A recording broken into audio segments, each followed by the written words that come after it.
Hey, good morning everyone. Welcome to Everyday Faith Day 10. Hope you guys are doing amazing this morning. Let's jump into day 10. It's a quote, and I'm going to butcher the guy's name, but here's what he said.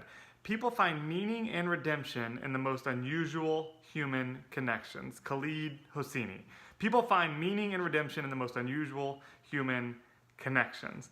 I love this, and the reason I love this is the last year, for those of you that don't know, my family of 5 got in a motorhome and traveled around the country and met some of the most amazing people.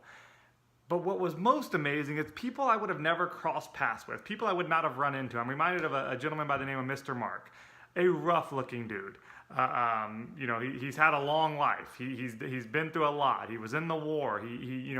He's done so much in his life, but just looked rough. He just looked rough.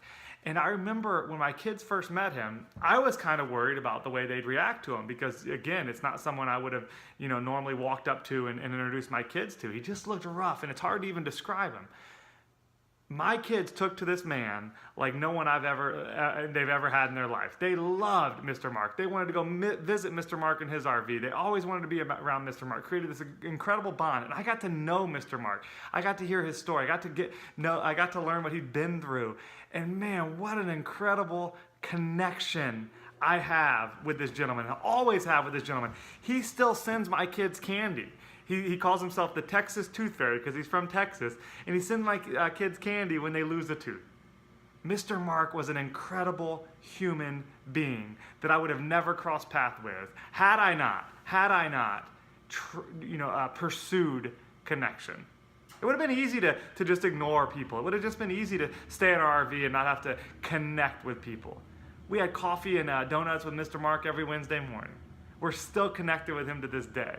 And I'm thankful that God put me in that place at that time to connect, to have a meaningful connection in the most unusual place.